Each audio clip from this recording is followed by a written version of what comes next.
Yes, a female voice. Thank you, Mr. Speaker, for the opportunity to comment on the statement ably made by my colleagues. Mr. Speaker, I wish to first of all express my condolences to the bereaved families. It is really, really very painful to have our children to go for recruitment only for us to lose them. But I want us to all take solace in the Almighty Allah. There is nothing that happens that doesn't happen at the right time. This is what the Almighty Allah has ordained for them. Today is their day. No matter how, no matter what, no matter who was there, as what, even if we brought all the presidents of the world to sit there as ministers or whatsoever, once today is ordained for them to die, they will. And this is what has happened. Unless you don't believe in the oneness of God, unless you don't believe in the oneness of the Almighty Allah, it is not anybody who wanted them to die. There is no single officer there who wanted even one single soul to pass. Not even one person hoped and prayed that one person would die there. Let us understand that. If that were the wish of anybody, I haven't seen or thought of that person. Mr. Speaker, I appreciate what you have said. Let us work together. If there are mistakes, let us look into it. I've heard one of my colleagues saying that there are other recruitments to come on. Yes, that is true. It's a very big lesson, and we use the problems that have occurred or the mistakes that would have taken place, and we correct ourselves and forge ahead. We are sitting here, and most probably we might be talking and looking at it politically, with a political lens. But who knows those who have passed? Who knows whether they voted for NDC, MPP, PNC, or even they never voted? But here we are worried. We are not happy because we didn't wish them and we never thought of that. So let us be conscious of that. Let me appreciate the President, His Excellency John Dramani Mahama, for putting a halt to the activity at the El-Wak Stadium. Mr. Speaker, I wish to suggest that whether now or in the future, decentralization should be properly done. It could even be done by districts, not regions, by districts. And if we can go down to the grassroots, it can even be by constituency. After all, they are all Ghanaians and they are our people. Rather than let people travel maybe from Pusiga to Accra, the El-Wak Stadium, only to come and then die when nobody ever dreamt of it.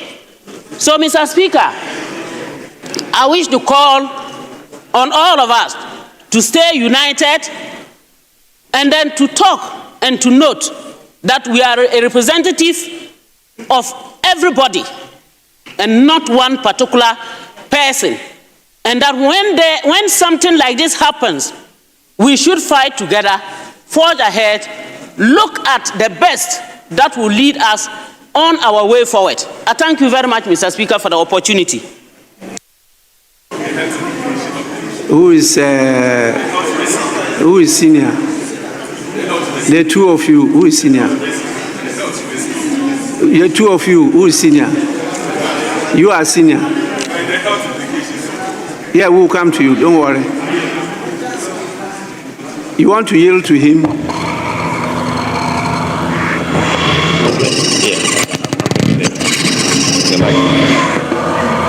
Thank you, Mr. Speaker, for this special opportunity. Sorry, just a minute. Majority Leader. Mr. Speaker, I think I need your guidance in this matter. In the course of the contributions members are making, they have sought information from government on what is to be done, what shouldn't be done, what measures should be implemented, and etc. Given that the minister responsible now for defense is in the House, I want to find out whether after we have commented on the statement, if the minister now comes and makes a statement, if leave is granted by your good self, whether we will again be commenting on the statements that has been made by the minister, or that it may be convenient at this stage for us to permit the minister to now make the official statement that members have been calling for, after which we can then take on board any information that the minister may be giving us, so that we take on board those pieces of information and then continue with the contribution. But that's just guidance I'm seeking from you, Right Honorable Speaker.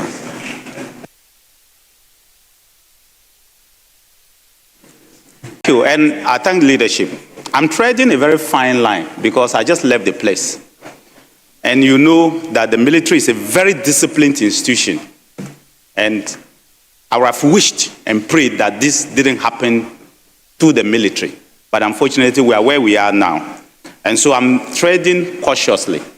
And as you also know, most of my predecessors have not had the opportunity to sit in Parliament after leaving that office. So they virtually kept quiet.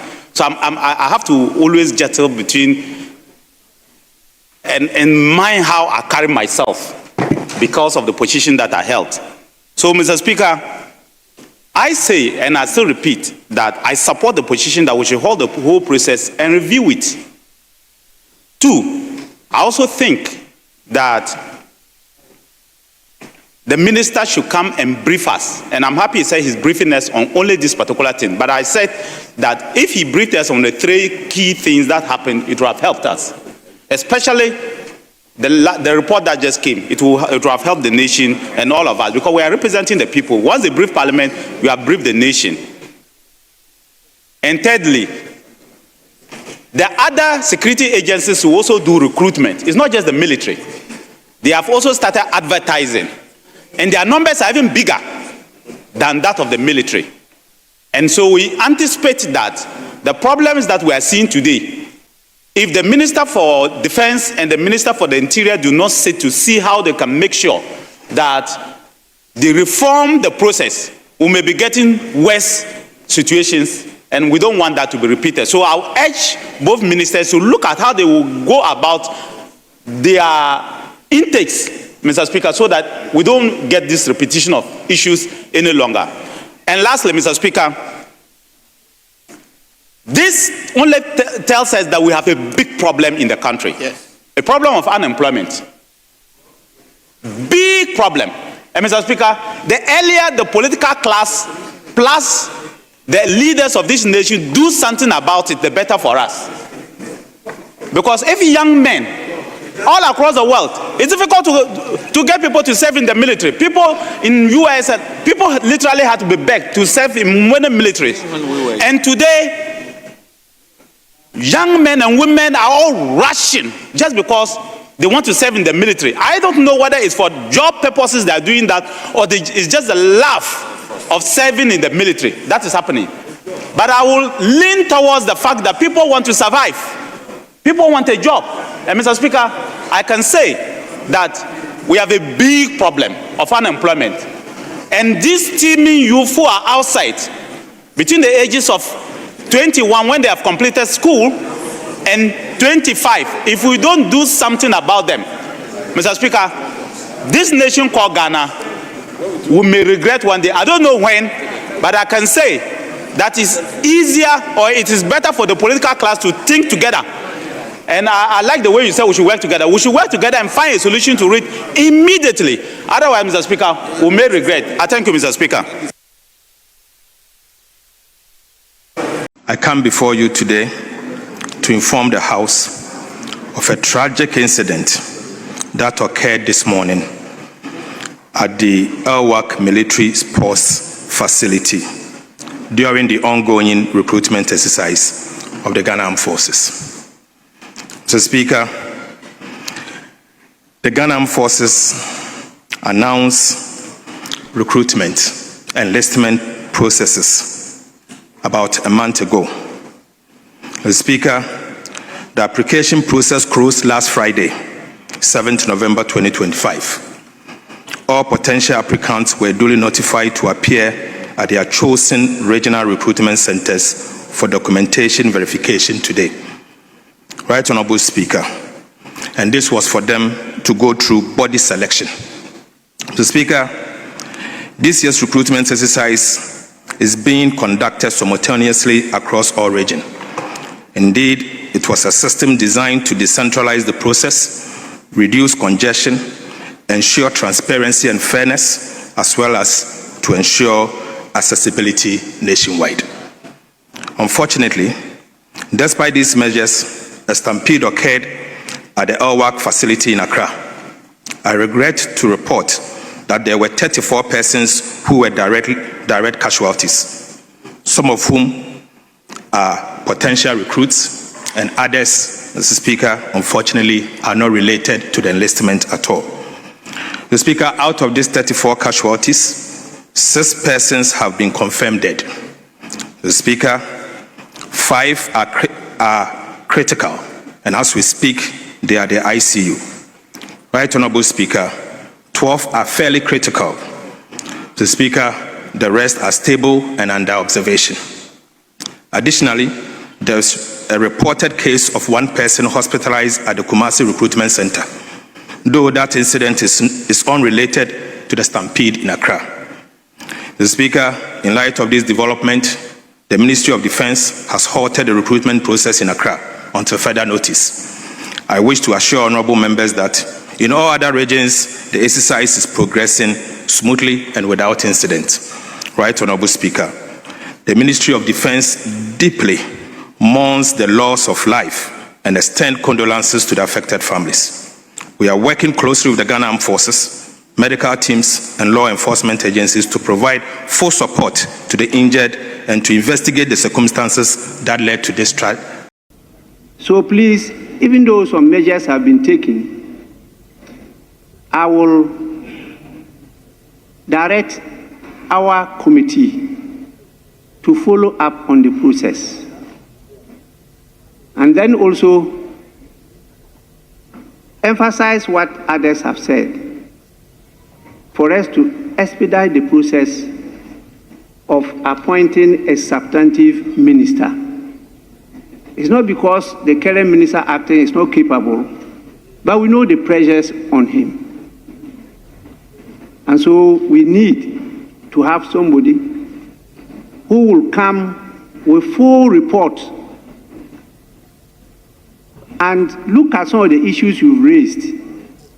What prevents this country from having a continuous recruitment or enlistment process? We don't have to wait and do it once every year or sometimes 2 years so that you can accumulate so many people and they have to rush to try and get recognition and end up not living. Na ka wose ye hyase na ye hwe omonwoma ne omonho se ne omonho de sitie ene sa ne omani na nti anopei region bia ye kire omo bebia e wose omuhia na Accra akoye kropon no ye se dipa dodo a epie ye se omohwe se adwuma no na omo dosun ye na aho prepare ne ade a hyase abra ye bie gate no se nipa enremu no ma nipa ni bebre de ahoden epia se omokom omanim etime ewrem na arehosem ne se ebi ehwe ase emye tietia omoso na menemo ka sei se na yenya ntiye nipa ensia ya mabunu ahwere omonkwa na dumienu bi nso eda hospital a echese ayɛ den nso yɛbɔ mpaeɛ sɛ ɔmo ho bɛtɔ ɔmo na nyame ɛnya awerɛho ama ɔmo enti meka sɛ soja mpanyinfoɔ ama yɛ aso ate sɛ yɛmma nsia ɔmo nyinaa ɛyɛ mmabaawa ɔma hwere ɔmo nkwa sɛ Kumasi ha nso bibi kakra saa siyɛ a ɛkyerɛ sɛ nipa baako sɛ wepra dendenden a ɔda ayaresabea ɔno nso yɛbɔ mpaeɛ sɛ obenya ahoɔden na nyame ahunu mmɔbɔ enti nkrandeɛ no meka kyerɛ asogyafoɔ sɛ ɔmo ngyae ansa na yɛnhwɛ mu na yɛyɛ nhyehyɛ foforɔ sɛ ne bɛyɛ a ne esi no nsi saa biom enti makasa no mɛsrɛ na obiara pagya ne mu sima baako pɛ na yɛde akae yɛnnuamaa a ɛkyerɛ sɛ ɛnɛ ɔmo ayɛ nyame deɛ